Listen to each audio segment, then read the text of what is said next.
I never imagined that a single accidental moment, barely even a touch, could change my destiny so violently. But destiny works strangely in the galaxy, especially when royalty from another world is involved. My name is Jackson Rue, a maintenance technician aboard the galactic port station Alios 4, orbiting the neutral moon of Varian. Most days were a blur of routine, fixing hull microfractures on visiting ships, calibrating docking clamps, unclogging plasma vents. Nothing glamorous, nothing heroic. Just the life of someone who wanted to stay out of trouble. But trouble found me, beautiful, terrifying trouble, on a day when the galaxy was unusually busy. That day changed everything. Part 1: The Accident. Alios 4 was overflowing with travelers. War refugees, merchants, ambassadors, and representatives from the Aurelian Empire, a proud alien civilization known for their shimmering skin, luminous eyes, and rituals nobody fully understood. Even hearing the name Aurelian made most humans nervous. Their culture was strict, their traditions unbreakable, and their royalty feared almost as much as their fleets. I wasn't supposed to be anywhere near their delegation. I was assigned to docking Bay C7, clearing an error in the atmospheric seals. The bay adjacent, C8, had been closed for the arrival of a high-level VIP, though no one told me who. I minded my business, tools in hand, hoping to finish the job early so I could claim an extra ration credit. But when the bay doors opened behind me, a sudden rush of wind startled me. I turned and collided with someone passing near me. My hand, stupidly, clumsily, brushed against her waist. Her skin was smooth, warm, and glowing faintly. I froze. She froze. The world froze. The woman before me was impossibly striking. Her long silver-blue hair flowed like strands of light, her iridescent skin reflected the docking lights in shifting colors, and her eyes, deep violet, shimmered with a power that made my heart seize. She wore ceremonial armor trimmed in gold. A royal crest pulsed on her chest, the mark of the Aurelian crown. My stomach dropped. I had touched an Aurelian princess. The guards surrounding her, towering warriors with obsidian armor, immediately raised their weapons at me. The nearest one shouted, "Halt! You dare lay a hand on Princess Selira?" My body shook. I opened my mouth to speak, but only a pathetic gasp came out. I didn't, she walked, I turned. Princess Selira looked at me with shock, but not anger. Her fingers touched the spot where my hand had brushed her. Then she looked up, and for a moment our eyes locked. Something strange shimmered in her gaze. Not fury. Not insult. Something like discovery. But the guards didn't wait to interpret her expression. "Human, you have violated an Aurelian royal," one barked. "No, it was just an accident," I stammered. "I swear, it was." Silence. They moved to seize me, but the princess lifted one hand calmly. "Do not harm him." Her voice was soft, melodic, royal. The guards froze immediately. They obeyed without question. Princess Selira studied me for a long, unnerving moment. Then, with a flutter of her cloak, she turned and walked away. Her guards followed. A few passing travelers watched the scene unfold with horrified expressions. I expected the guards to return, expected to be arrested, interrogated, maybe even executed according to Aurelian law. But nothing happened. In fact, she never even glanced back. Within minutes, her ship departed the port. And I naively believed my nightmare was over. Part 2, she returned for me. 2 days passed. 2 normal, quiet days. I repaired coolant pipes. I replaced damaged cabling. I ate reheated ration packs. I avoided telling anyone what happened. Then on the morning of the 3rd day, alarms blared across the station. An authorized capital-class vessel approaching. All personnel clear docking Bay A1. I felt the vibration through the floor. A shadow eclipsed the viewports. People gathered, whispering, panicking. Because the ship approaching wasn't just any Aurelian vessel. It was a royal dreadnought, 10 times larger than the station itself. I swallowed hard. No, don't tell me. The dreadnought docked with a thunderous clang. Delegates, security officers, and diplomats lined up nervously. The ramp descended. And she stepped out. Princess Selira. Her armor was different now, grand, ceremonial, with ornate patterns that glowed like molten silver. Her hair flowed behind her like a river of light. And her violet eyes searched the crowd with laser focus. Until they found me. There, she announced firmly, pointing directly at me. Everyone turned to stare at me like I had spontaneously combusted. My heart stopped. Princess Selira walked forward with regal confidence, her elite guards parting the path for her. She stopped right in front of me, close enough that I could feel the warmth radiating off her body. Her expression was serious. Determined. Final. Human, she said softly, you touched me. By Aurelian tradition, that act cannot be undone. I told you it was an accident, I whispered, trembling. Accident or not, it activated the bonding mandate. I returned to complete it. Complete, what? She leaned closer, her eyes glowing with dangerous intensity. You are mine now. Every person within earshot gasped. My brain shut down. I'm what now? It is law, she added gently but unyieldingly. A royal who is physically touched without invitation must choose, retaliation, or claiming. Claiming. Her lips curved slightly. I chose claiming. You could have chosen retaliation. I do not enjoy unnecessary bloodshed, she said simply. Well, thanks, I guess, but I don't want to be claimed by anyone. I have a job here, a life. You will have a new life, she interrupted. With me. I nearly fainted. The station commander stepped forward, stricken pale. Princess, with all due respect, the human didn't know the. Knowledge does not change tradition, Selira replied calmly. The bonding mandate is sacred. And I felt the resonance when his hand touched me. Resonance. I croaked. Your spirit harmonized with mine. I want to speak to a lawyer, I whispered. You may, she said gently, after the ritual. What ritual?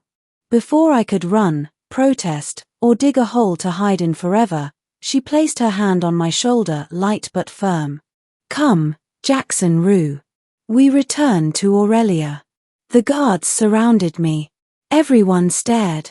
My life, my freedom, my routine job, all of it vanished in a heartbeat. Because of one stupid accidental touch. Part 3, taken to Aurelia. The Aurelian dreadnought was unlike anything I'd ever seen. Colossal halls with glowing vines, crystalline walls singing faint hums, floors shifting like liquid metal. The air tasted sweet, energized. Selira walked ahead of me, graceful and silent. Her guards flanked me, none spoke. I whispered desperately to the guard on my right, "Can you at least tell me what's going to happen?" He replied without turning his head, "You will belong to the princess." That's not comforting. It is the highest honor for anyone. Well, I didn't ask for it. Tradition does not require your request. Fantastic. Hours later, the ship descended onto Aurelia, a dazzling world of golden forests, floating citadels, glowing oceans. Their capital, Lunaris, shimmered with crystalline spires stretching into the atmosphere. We entered the palace, a breathtaking titan of architecture, glowing like a living organism. Servants bowed to Selira. High nobles whispered among themselves. Some stared at me with shock, amusement, curiosity. She finally stopped at a towering crystalline gate. "Our bonding ceremony will be held here," she said softly. I nearly choked. "Can we just talk this out?" Princess to terrified human? She finally turned to face me fully. For the first time, she looked less royal and more vulnerable. You fear me. Of course I do, I said. You appeared with a dreadnought and declared I belong to you. I understand, she said quietly. But I want you to know something. Her voice softened. When you touched me, it wasn't only law that responded. I felt something. A warmth. A connection I have never felt in my life. I blinked. Princess Selira. She looked down briefly. My destiny has always been controlled by others. Politics. Alliances. Royal expectations.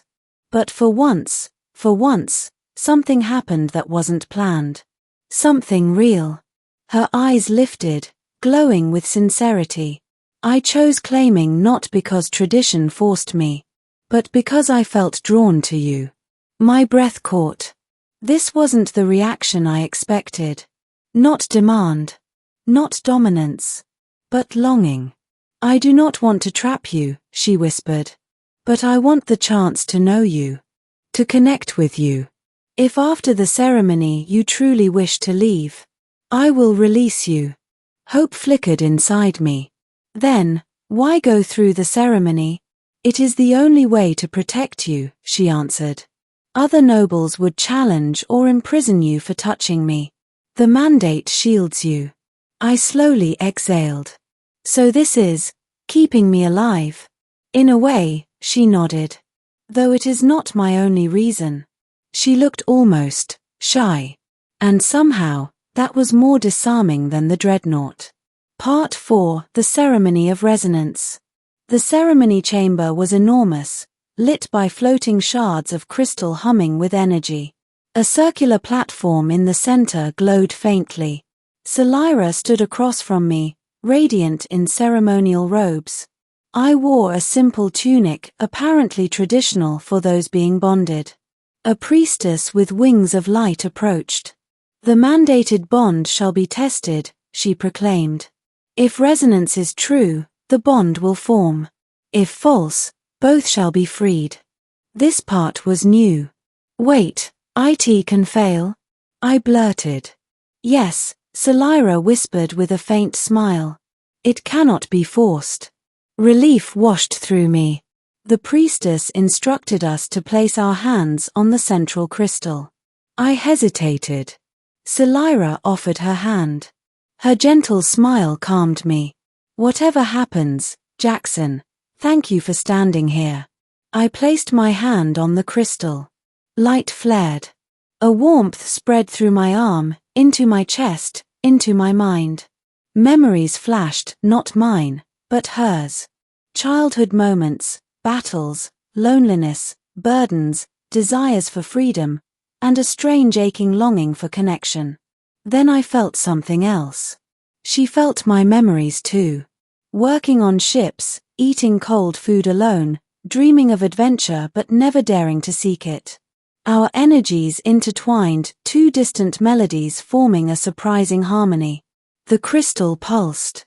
The room exploded in light. When it faded, the priestess bowed deeply. The resonance is real. The bond is formed. Selira exhaled with shimmering tears.